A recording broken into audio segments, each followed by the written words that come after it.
What is up, FGO fans? Hope you're doing well. I am re-recording this video. I don't know what happened, but I can't get it to upload to YouTube properly. That's what I get for rambling on for a half an hour. I'll fucking do it again. But regardless, we're going to talk about Sen no Rikyū. I'm probably saying her name wrong, so I apologize for that. But extremely interesting servant. I'm excited for this servant. This is what I'm looking forward to in a couple of years. So let's find out why.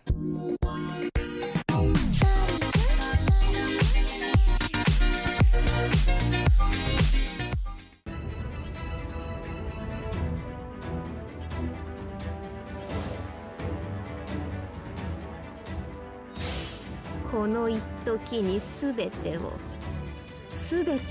この一時にこれこそが利休の茶にございますればどうか存分にお楽しみを一期一会 So again, this is Sen no Rikyū. Really interesting stat scaling here, and it's not because of her own, it's because of the class. So with Berserkers, if you ever get curious, just kind of browse around and look at SSR Berserker stat spread. The HP and attack ratio on a lot of SSR Berserkers is just kind of all over the place. Some of them, like Zerker Vlad, for instance, skew really heavily towards HP when maybe they probably shouldn't. Some of them naturally make sense, skew towards HP. Nightingale comes to mind. But overall, it's all over the place. There's not really like a standard ratio for HP to attack for SSR Berserkers. It's really interesting. If you ever want to geek out and look at stats, feel free to peruse through and look at SSR Berserker HP to attack ratios. This, however, this fits. Attack being above HP here. It's not the only SSR Berserker that's like this. To me, this is kind of reminiscent of Zerker Musashi as far as the closeness of the stats, but overall, makes sense. It's pretty good, and it definitely fits her role as an offensive-minded AoE Berserker. Other than that, we have a triple quick deck here that's really nice to see. Two of the servants that we're going to do a comparative analysis with, Xiang Yu and Zerkerlot, they don't have that, which is not necessarily a good or bad thing in a vacuum. However, it is nice to see on this servant a triple quick deck. We have triple hits on the Buster and Arts cards, single one of those, and then 5 hits on those 3 quick cards, 5 hits on the extra. Her star gen is at 4.9%. That's pretty on par for the class, but it also just doesn't matter. It seems like more and more star gen and star weight just really don't seem to matter that much. Now, star weight will matter for her, and we'll talk about why in a little while on that 3rd skill. But before that, just kind of keep tucked in the back of your mind, not only as you watch this video, but a lot of my previous new servant videos and any future ones. It's something that kind of replays in my mind a little bit. I kind of keep it tucked back there. How much does star weight and star gen really matter anymore? For some cases, it matters a ton.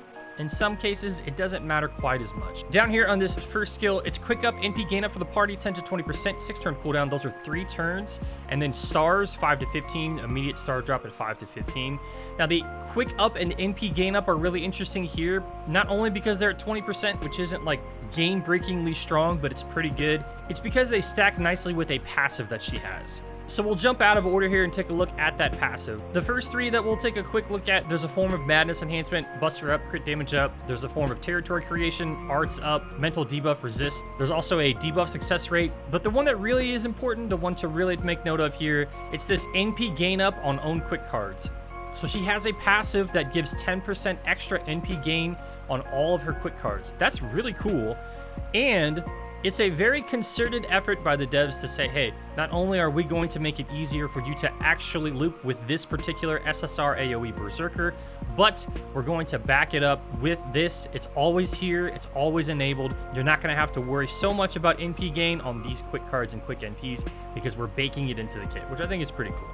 Jumping back over here, we do have a battery on this. Anytime you have a quick looper, a battery is massive. Even something as small as NP gain per turn at like 5 or 10%, anyone who loops with Valkyries can tell you, it does make a massive difference. It really, really, really helps. Even a small battery like Parvati has, it can really change your looping potential. This is no different. At 20 to 30% battery on a 6-turn cooldown, obviously that stacks nicely with her second append, and since she's a Berserker, you're not really worried about that 3rd append because Zerker 3rd appends are largely useless in my opinion. Feel free to disagree, but I think they're a waste of time. Because of that, you can focus solely on that second append skill. She also has Overcharge up by 2 stages, 1 time over 3 turns on this second skill, and Invincible 1 time over 3 turns. Yes, that first skill is party-wide. Yes, this is targetable, so you could theoretically run some sort of system where it's her and a duplicate, or her and Ruler Scotty, or some combination of multiple of either one of those. You could run those kinds of comps and have a lot of latitude. In fact, you could go so far as to say, hey, I have Ruler Scotty, I have Sen. Now I just need to pick whichever one of those two that I'll need to support going into whatever node, and I have a universal farming team. Theoretically speaking, you then cover all of your bases, because if you do happen to go up against foreigners, you can then just use Ruler Scotty to loop. If you do happen to go up against a class that maybe you would be better off taking a Berserker against, well, guess what? Here is Sen, and the skills are also going to be supportive of others around her. So it provides a little bit more latitude, a little bit more flexibility. She's not simply going to be, hey, I am an SSR AoE quick Berserker. I'm here to loop for myself. It does open a little bit more cohesion with other units, especially Ruler Scotty. And so the idea that a player could roll for Ruler Scotty during the summer event and now roll for Sen and have a really solid, flexible working comp going forward for 3-turning a lot of nodes, that's just really appealing to me, and I really like the synergy that's present between the two of them now. Over here on this third skill, it's crit damage up for herself 3 turns, 30 to 50%. That's 3 turns at 50%. Now double that for quick cards. 30 to 50% quick crit buffs. That is again for 3 turns. Now this is a 6-turn cooldown, so you only have 3 turns of downtime for 100% crit damage on quick cards. And remember, she has a triple quick deck, so that's largely what you're aiming for here. Interestingly enough, on this same skill is another aspect. For 3 turns, when you attack with a quick card, you are going to trigger defense down of 10%. It's a flat 10%. It doesn't scale, which is good. We like that, right? That lasts for 3 turns. I could have nearly permanent uptime at 5 out of 6 turns for a defense down on the enemy. That's really interesting to me. Now, obviously, that requires RNG. However, if you are soloing with her for some strange reason, I don't know that I'd recommend that, but if she is the last person out there and you use this third skill, yes, she's going to provide stars for herself due to the quick card buff that it got on 7th anniversary. A quick chain is going to give 10 more stars as opposed to only 10 before. It now gives 20. So, because of that, she's not going to be hurting for stars. If she's the last person out there, she's going to be constantly applying this defense down. You might be capable of squeaking out some wins where maybe you weren't before, simply because she has that capability to increase the amount of damage that she's doing over time, and there is that limited survivability with that invincible. It's 1 time over 3 turns. It's not exactly game-changing, but it could be enough to just barely scrape by in a fight here or there. Moving to her Noble Phantasm here, it's 600 to 1000% scaling. We like to see that. Obviously, with quick NPs, they're going to hit just a little bit higher with their higher multiplier compared to Arts and Buster. She has 0.7% NP gain on 6 hits. She is going to loop. It's just a matter of how comfortable it can be.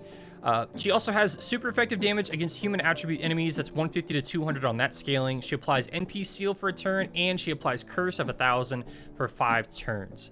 Now, she has quick up, she has defense down, which in the game's damage algorithm counts as attack up, and she has super effective damage. So she does have 3 out of the 4 aspects of multiplicative damage baked into her kit. We talked about her passives already, and that third append I just really don't care for on Berserkers, so we're not going to spend any time on that. As far as her traits go, she is chaotic evil. She has a very interesting backstory, very interesting lore in the event already. I have not gotten to play much of it, but from what we can tell, this is going to be an extremely intriguing servant. She has her final ascension art locked. I love that. I love when the game does that. I don't know why I love it so much.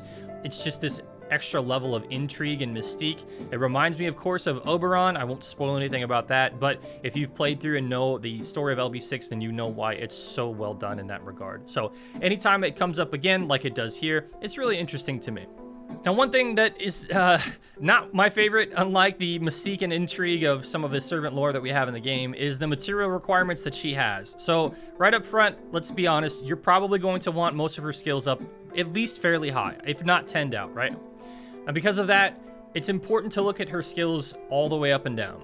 So ascension-wise, it's really not that bad. 8 crystals, 6 black beast grease, 9 lamps, 5 cursed beast gallstones. That's not bad, really. It's not bad at all. When we move over to her skill requirements over here, it's a different story. It starts off pretty fine at 9 Black Beast Grease between these two levels, and then 15 crystals, and then you get 24 of these bells. 72 ashes per skill. Now that in and of itself is not unheard of. We are not strangers to obscene bronze material requirements. The idea that you are going to have to pay 200 plus of these ashes to get her to 10, 10, 10 is daunting. It's a lot. In and of itself, it's not like unheard of, right? I mentioned this in the previous video. There seems to be, since 6.5, this insistence on just absolutely jacking up the material requirements that stem from 6.5 materials. It's very concentrated. It's a lot of servants who need a lot of these materials. I don't really understand it at all. This, in and of itself, is not super egregious at 72 ashes, at 72 of a bronze material, right? We've seen it before. We all know about Ereshkigal and Rhaenys, etc. However, this is another in a lengthening line of servants who need just honestly too many of LB 6.5 materials. It almost seems like they're taking a Genshin approach to endgame content where it's like, hey, if you have nothing to do right now, yes, you do, go farm 6.5. I'm not really sure that I'm a fan of that. That also could be a stretch on my part, but regardless, it's a lot, especially when taken in context with other servants. And even doubly so when you look at her append skills. So on these appends, it starts off with a bang at 44 bones. Like right out the gate, you're gonna need a lot of her material. It goes on down, it starts to cool down a little bit with 9 of the bloodstones here, and then 11 eggs is not super terrible, but 72 bells. 72 bells. In addition to the 72 ashes. Now, luckily, again, as a berserker, you can absolutely ignore that third append. I always do. To each their own, but for me, it's a waste of time. So you can definitely just kind of pick and choose where you want to focus your append energy. But because of the fact that she has that strong battery on her second skill, it goes up to 30%. The natural inclination is going to be to max the second append for her if possible. If you have reasonable gacha luck, you can still just get one append unlocked and maxed. You don't need tons of NP copies, luckily, to just get that one append unlocked and then maxed, right? So with that in mind, if I'm going to max the second skill and I'm going to max the second append, I'm probably going to be taking the first and third skill fairly high as well, if not max as well. That's a lot. We're talking nearly 300 bronze materials just for 2 skill levels. Skill level 9 on her append skill and skill level 9 on her active skill. That doesn't even include the bones and anything else. We're talking well above 300 bronze items just for her materials. It's a lot, and the worst part about it is it's worth it. I hate to say it, I do. It's worth it.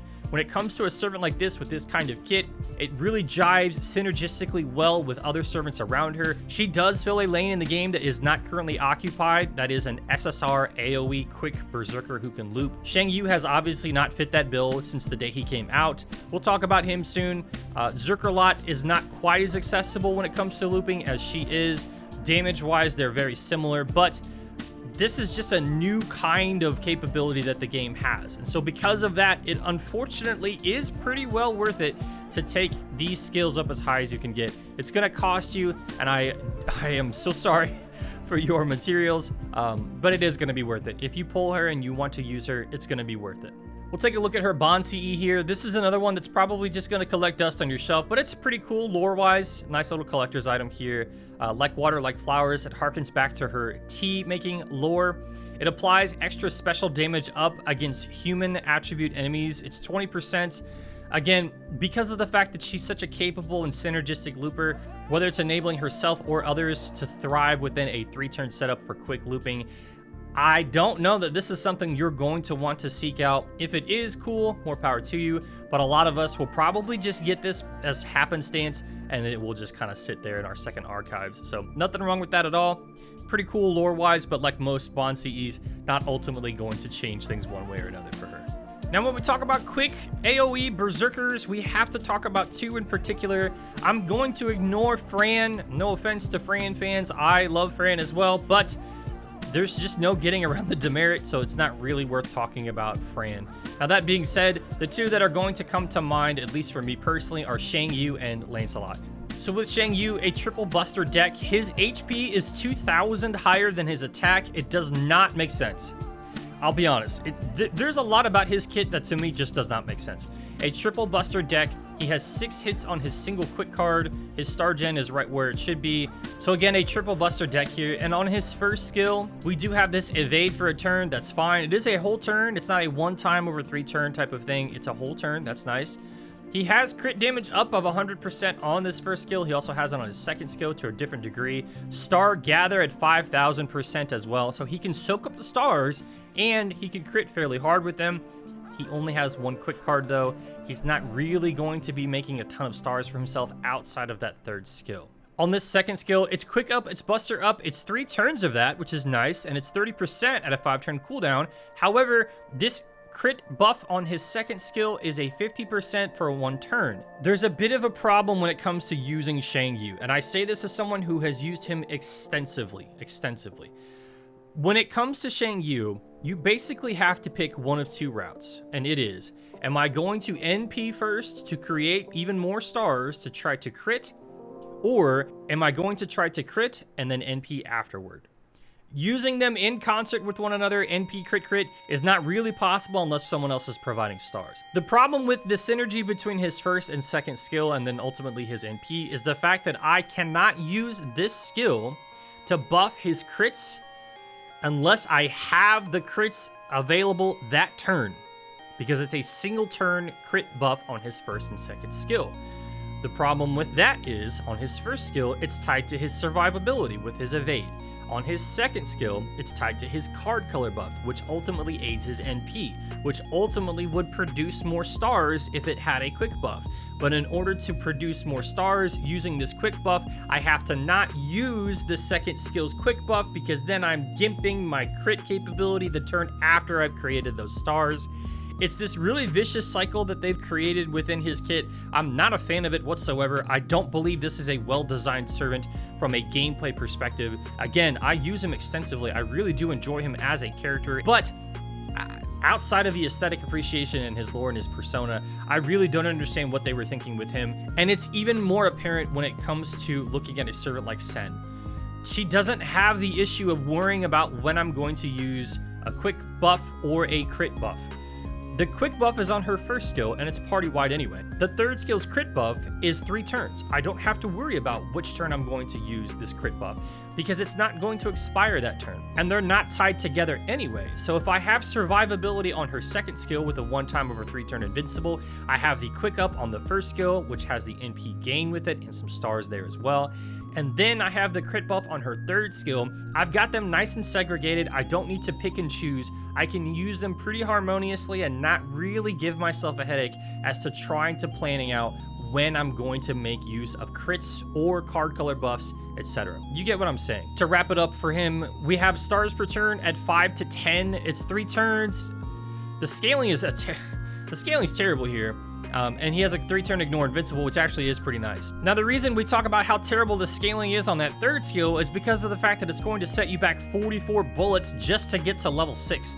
Just to get to skill level 6, I'm going to have to cough up 44 bullets per skill. In and of itself, that's not exactly terrible, but when you look at his ascension material, that's another 29 right there. And the fact that his first 2 skills have very powerful crit buffs on them, I'm pretty much damning myself to bullet hell if I want to take him to 666. Beyond that, it's not quite as bad with gears and rings and the cores, but you've already set the tone. I'm already giving up a ton in material requirements when it comes to these bullets just to get him up to a serviceable degree on these skills. That's not even to max them. So it's a lot. It really is. It's a lot. And because of that, I think a lot of players probably looked at Xiang Yu and said to themselves wisely, this is not going to be worth the investment. I do not need to take him up to 6s or higher because it is not going to be worth it for me. He is not going to loop for me regardless. I cannot plan when to use his crit buffs because I cannot give him even more stars by using his card color buff a turn beforehand to generate more stars with his quick NP.